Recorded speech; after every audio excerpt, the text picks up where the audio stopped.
की बुद्धि इसमें विलीन हो जाती है।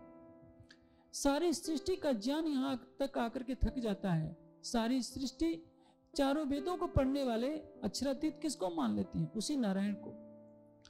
तुलसीदास जी की एक चौपाई हमारे समाज में बहुत कही जाती है कि नेति नेति जय वेद निरूपा निजानंद निरुपाधि अनुपा। हम लोग भी इसको राजी पर घटा देते हैं।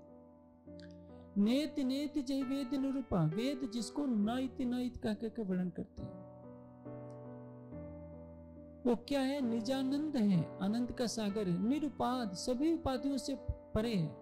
अरूपा, प्रकृति में उसका ऐसा कोई रूप नहीं जिससे उपमा दी जा सके। आगे कहते हैं संव विरंच विष्णु भगवाना उपजय जासु अंशते नाना, जिससे असंख्य ब्रह्मा विष्णु से उत्पन्न होते हैं वो परमात्मा। लेकिन आप सोचिए, अक्षरातीत के अंश से क्या ब्रह्मा विष्णु से पैदा होते हैं?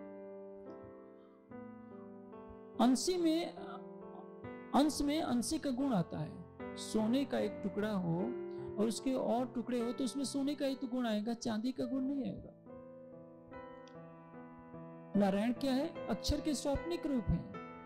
और अक्षर क्या है? अक्षरातीत के सतंग। और ये ब्रह्मा विष्णु शिव क्या है?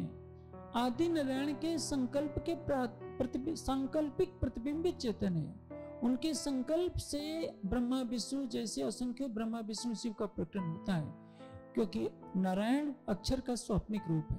आप सोचिए, एक नारायण से असंख्य ब्रह्मा विष्णु महेश प्रकट होते हैं, तो ये किसके अंश से होते हैं? नारायण के संकल्प से पैदा होते हैं, साक्षात उनके अंश नहीं होते हैं। उनका सांकल्पिक प्रतिबिंबित चेतन ही ब्रह्मा विष्णु शिव या सभी प्राणियों के रूप में दृष्टिगोचर होता है। और नारायण स्वयं क्या है?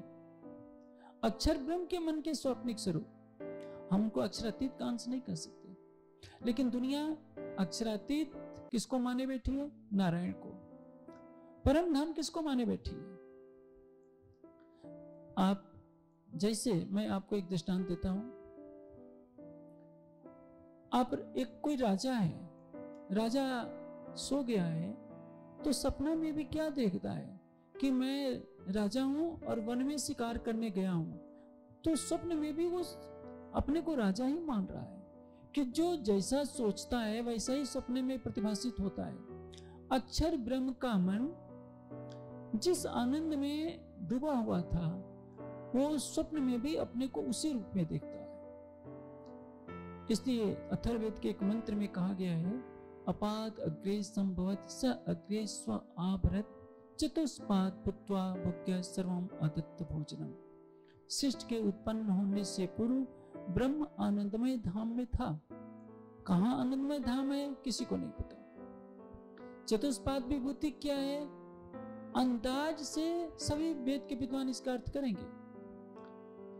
त्रिपाद बिंद उपनिषद है एक उपनिषद, उसमें जो चतुष्पाद का जो वर्णन है, अव्याकृत का जो प्रणव है उसके चतुष्पाद का वर्णन है, और वो सारा वर्णन खिचड़ी हो गया है। वेद के पुरुष सूक्त में कहा गया है, पादोस्य विश्वाभूतानि त्रिपादस्य अमृतः। इसके 3 पाद चेतन विशुद्ध प्रकाशमय अखंड है। जो चौथा पाद है वो अव्यक्त है, उसको हम सुंदर साथ सरल भाषा में अव्याकृत कहते हैं। अखंड चैतन्य प्रकृति जो अक्षर के मन का स्वरूप है, उसको सद्रूप ब्रह्म कहते हैं। सबलिक को चिद्रूप ब्रह्म कहते हैं, और केवल ब्रह्म को आनंद रूप, आनंदमयी। और सत्स्वरूप क्या है? उसी को संसार के लोग सच्चिदानंद कहते हैं। लेकिन ये भी किसी को पता नहीं है। वो सारा घटित क्या कर लेते हैं? अक्षर, ये प्रणव की जो चतुष्पाद विभूति है, अकाराच उकाराच मकाराच प्रजापति और उमा, और नीचे जो हलंत लिखा है, मांडूक उपनिषद में उसी हलंत की व्याख्या में कहा गया है कि यह जो है शिवम अद्वैतम प्रपंच रहितम, सभी प्रपंचों से रहित है। मन बुद्धि से इसको व्यक्त नहीं किया जा सकता। उसी को जागृत स्वप्न सुसुप्ति से परे तुरीयातीत अवस्था में कहा गया है। बड़े से बड़े विद्वान का विश्लेषण यहीं तक पहुंच जाता है। लेकिन जब वेद आगे कहते हैं त्रिपादुर्दुदयित पुरुषा, तो कोई उसको जान नहीं पाता। आप सोचिए, आदि नारायण को भी वही अनुभव तो होगा जो जागृत में देख रहा था। आदि नारायण क्या है?